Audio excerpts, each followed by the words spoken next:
सभी गुरुजनों को प्रणाम और सभी भावी शिक्षकों को बहुत बहुत शुभकामनाएं।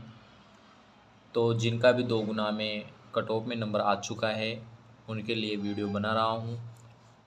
जो ज़रूरी बात थी तो जो बताना आवश्यक है तो क्यों ना इसका वीडियो बनाया जाए, तो मैं बना रहा हूँ। हालांकि समय अभाव ऐसा चल रहा है कि मैं वीडियोस नहीं बना पा रहा हूँ, मगर फिर भी आपके कमेंट्स और जो आप व्हाट्सएप पे मैसेज करते हो, तो जब मुझे लगा कि यार ये अब बना देते हैं तो मैं बना रहा हूँ। तो जिन्होंने भी NIOS से डिलीट कर रखा है, MP से डिलीट किया है, कहीं से भी डिलीट किया है, चाहे बीकानेर से किया है, उनको ध्यान से देखना है।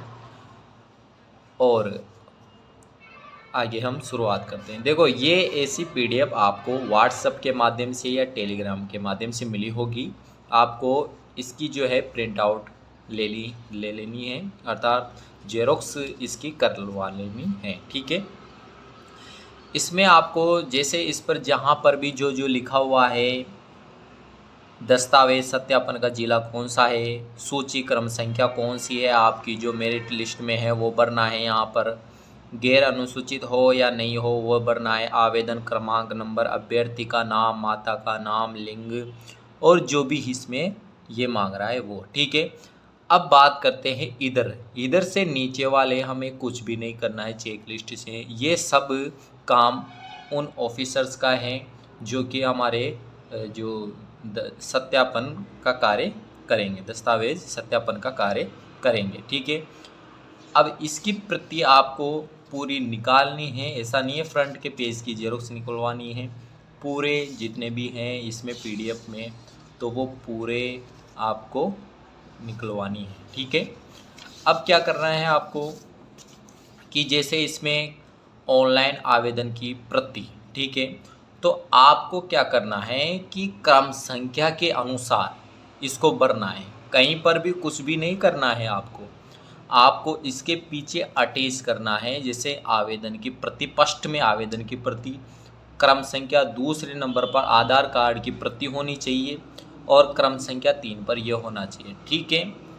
फिर भी अगर आपको लगता है कि मेरा क्रमांक नंबर है जो ऊपर नीचे हो गया, तो यहाँ पर लिखा हुआ है संलग्न संख्या। भाई ये कितने नंबर पर आपने संलग्न किया। मान लीजिए आपने आवेदन संख्या को लास्ट में कर दिया, मगर फिर भी आपको लास्ट में नहीं करना है, क्रम संख्या के अनुसार ही भरना है जहाँ तक संभव हो। फिर भी आपको लगे कि गलती से हो गया हो, तो यहाँ पर संलग्न संख्या लिखी हुई है तो वो आपको यहाँ पर भर देनी है कि भाई हाँ ये ऑनलाइन आवेदन की प्रति हैं वो कि जो जेरोक्स के अनुसार वो दूसरे क्रम पर रखी गई है।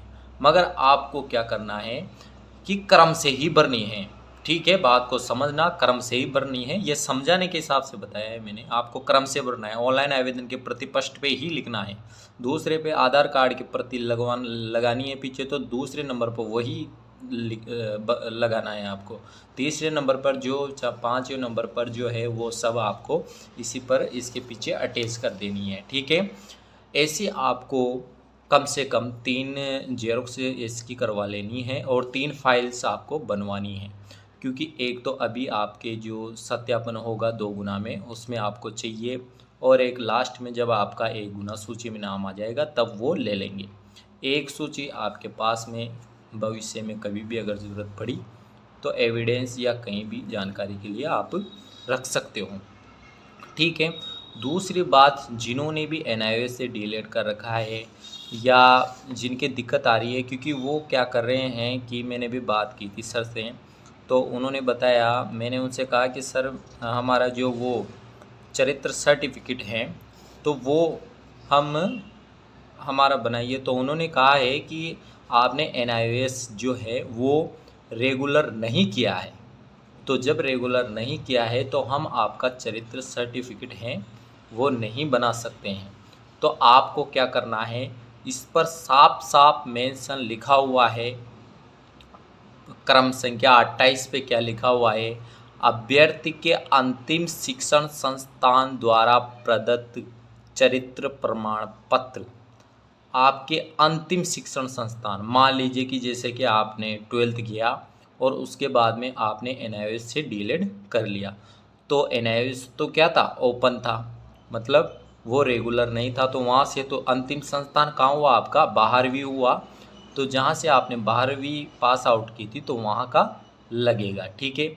बाकी जैसे मान लीजिए कि आपने BA की और BA आपने रेगुलर में की और BA जैसे ख़त्म हुई तो आपने NIOS से डीलीट किया बाद में, तो अंतिम संस्था कहाँ से हुई, जहाँ से आपने रेगुलर किया, क्योंकि 12वीं का सर्टिफिकेट BA में जमा हो गया और BA से हम वहाँ से ले सकते हैं। अंतिम संस्थान का जो है चरित्र प्रमाण पत्र चाहिए। तो ऐसी आप ये शंका ना रखें कि सर बहुत से जो BSTC वालों के तो वहीं कॉलेज में जमा हो गया था, क्योंकि उनका रेगुलर है तो उनके तो वहीं से चाहिए ये, ठीक है।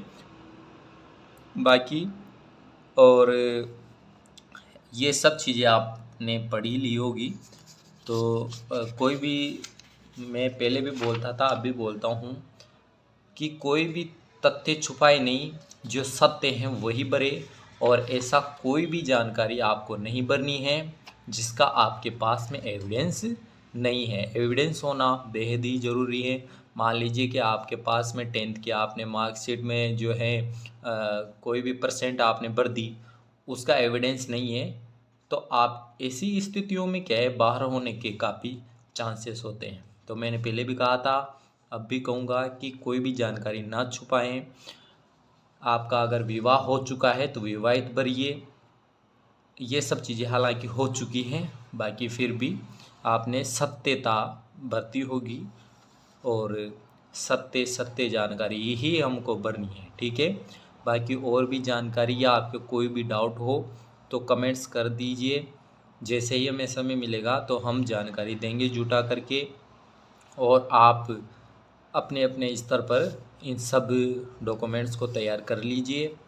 बाकी जिनका सिलेक्शन नहीं हो रहा है, ये कहूँगा कि मेरा स्वयं का जो है अभी कंफर्म नहीं है। जितनी हमारे मेरिट लिस्ट गई है उससे मेरे 3 से 4 नंबर ज़्यादा हैं, तो हो सकता है मेरा नहीं आए, मगर मेरा जो पढ़ाई है वो कंटिन्यू में रख रहा हूँ। तो आपसे भी ये सलाह दूंगा कि भ्रामक जो प्रचारक हैं और जहाँ से आपका समय ज़ाया हो रहा है उनसे दूरी बनाए रखिए, और अपना जो लक्ष्य हैं, अपने माता पिता के जो सपने अपन को पूरे करने हैं उन पे लगे रहिए। आपके सपने ज़रूर सफल होंगे, आप ज़रूर सफल होंगे अपने लक्ष्य में, ऐसी हम कामना करते हैं। इसी के साथ में मैं अपनी वाणी को विराम देता हूँ। धन्यवाद। और हम, अगर आपकी कोई भी दिक्कत हो तो मैं व्हाट्सएप ग्रुप का लिंक भी डिस्क्रिप्शन में दे दूँगा, तो आप वहाँ से ज्वाइन हो जाइए। और जो NIOS से जिन्होंने डीलेट किया है उनके लिए फिर बता देता हूँ मैं कि जो 24 जनवरी को अपना एक जारी हुआ था जोधपुर हाई कोर्ट से, उसकी जेरोक्स आपको निकलवा लेनी है, जिनका नंबर आया हो या नहीं आया हो, क्योंकि उसकी प्रति हम पीछे लगा देंगे तो उसमें हमारे कोई भी लफड़ा नहीं होगा, और अपना कोई भी ऐसा कोई ये नहीं होगा, उसका प्रूफ अपने पास में होगा, ठीक है। बाकी आप बने रहिए। धन्यवाद, और शेयर भी कीजिए, आपकी मर्ज़ी, ठीक है। धन्यवाद।